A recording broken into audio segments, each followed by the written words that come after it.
A Kodak moment a year ago, May. We were doing this little deal with about 20 of our players, a little leadership training, and Bruce Kittle, who was a captain on the '81 team, he was a senior, Joel sophomore year when I got here back in '81.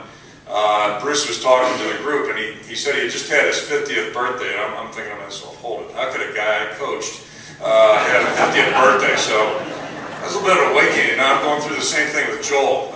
Joel and Jeannie's daughter, Hannah, is a 5th grader, I believe, 5th grade student in a school that our third child is teaching at. So I'm going through the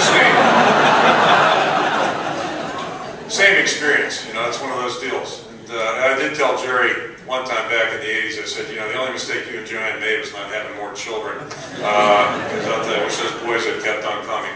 Which brings me to Joel. You know, Joel, you know, how lucky was I when I got here in 1981? We had a great group of players. Walked into just a great situation from a big picture standpoint. And I can say this, and I have said this many times, you know, I've been coaching, been associated with linemen for a long time in my career. I've never coached a finer technician than Joel Hilgenberg. And Joel, I don't know what he weighed that year. I think he graduated about 235, somewhere in that ballpark. We had tackles at that time, they were about 285, 290. To put it in perspective, and Joel's probably one of the smallest starters that have ever played here, and then he went on, and I was in the NFL at the same time Joel was, and had a chance to follow his progress. And I can just tell you this, he was an extremely great technician, played with great effort, always knew what he was doing, just had great awareness and sense out there, and then that followed up into his pro career, certainly, and brought in great accolades, well-deserved Pro Bowl player, Hall of Famer with the Saints. So, just an outstanding football player, but then more importantly, a tremendous person.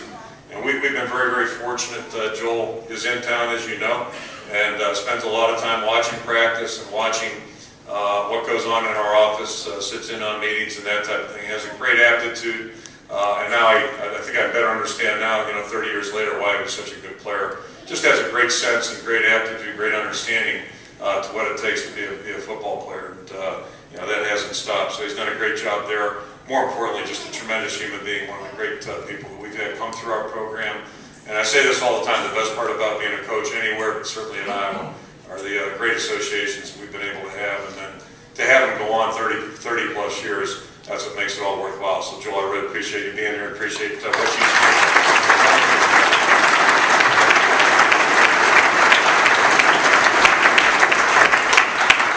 As always, thanks to the iClub for making this event so possible, and the band Spirit Dance Squad. Thanks for you guys being here. Hopefully you guys can get together sometime this week and just decide who's going to get the door prizes for next week. And we'll go from there. You can save a little time next Friday. And I've also been authorized to by the important people up front that the flowers will go to the Stewart family. Always great to have you receive those. So great to have you.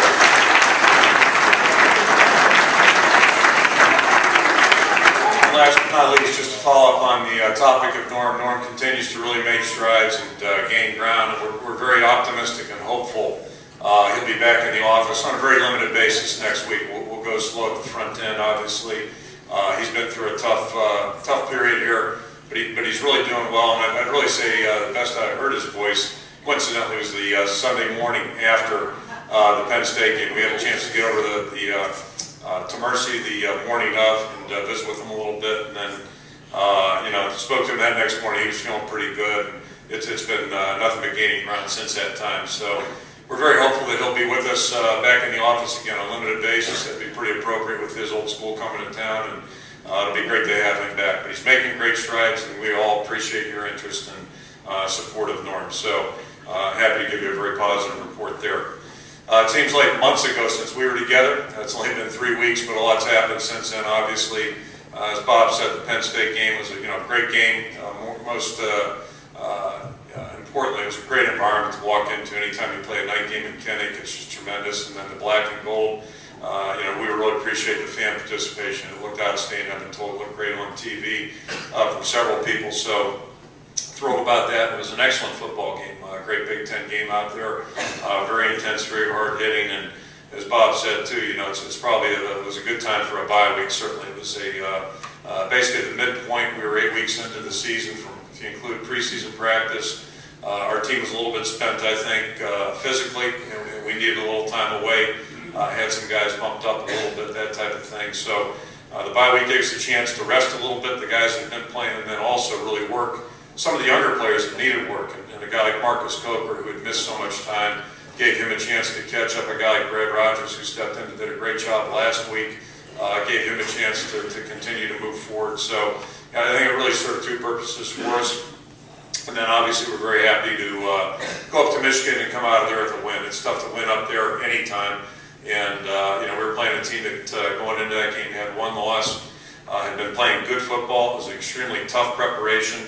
And I thought our guys handled the trip well and certainly handled the circumstances of the game well. And the worst thing we did is we knocked out their Heisman Trophy candidate quarterback, and we'll try not to do that next time. But it got interesting in the second half. And, but I think in the long run, that's going to be a good thing for us to go through something like that, a little bit like the Penn State game in 2002, where they came roaring back and we had to dig in and get the job done. And that's what happened last Saturday. So to me, that's part of the growth and development of a team, and hopefully that'll be something that pays off for us down the road. At the end of the day, great to get a conference win, certainly great to get one on the road. Those don't come easy. So all that's behind us right now. We've got a great challenge this weekend again. And that's the nature of playing in this conference. It's a tough, competitive conference. Wisconsin's got an excellent football team. We're excited to be at home, certainly, and excited the ABC's here to telecast the game.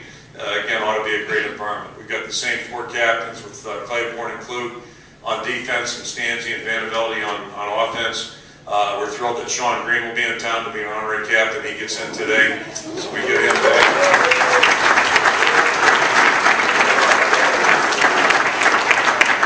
I asked him if he could give us 6 or 8 carries, and he agreed to it. But I think those people in Wisconsin might notice. They might have a little flashback, so we're not going to do that. Matt Kroll is also back. Matt was out of practice yesterday, just talking again about the kind of young guys we get to work with. They don't come better than Matt Kroll and Sean Green. And I was talking to Matt a little bit afterwards, and he said some of the players, the Jets were asking Matt, they thought something was wrong with Sean Green. They thought he was maybe arrogant or whatever.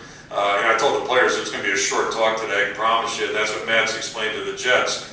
Sean doesn't say much. It's not that he doesn't like people, he just doesn't say much, and that's his nature. So great to have Matt back. We're really proud of him. He's made that roster there, been a big part of their success. So that's it's a great thing. We're very proud. Wisconsin comes in here with one loss, coming off a great victory, upsetting the #1 Ohio State team last week.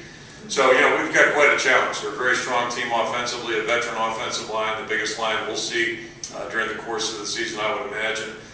They've got an excellent defensive football team, good special teams, and like us, they've got a fifth-year quarterback that's playing very, very well. So, it's going to be a great challenge for us. It's been a great series, a very hard-fought, hard-contested series, I think, for the most part over the last 11 years, and I would expect this one to be the same way.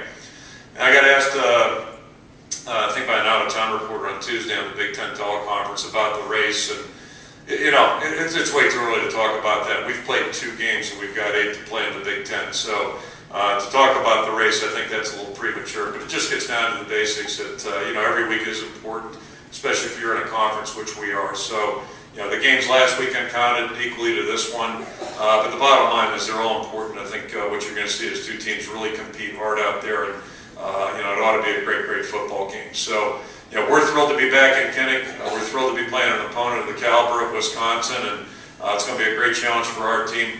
Again, we're just really excited about the fact that we're going to be playing in front of the Iowa fans. They don't come better than that. We really appreciate your support. So, we'll look forward to seeing you in Kinnick tomorrow, and let's all have a great day. Thanks very much.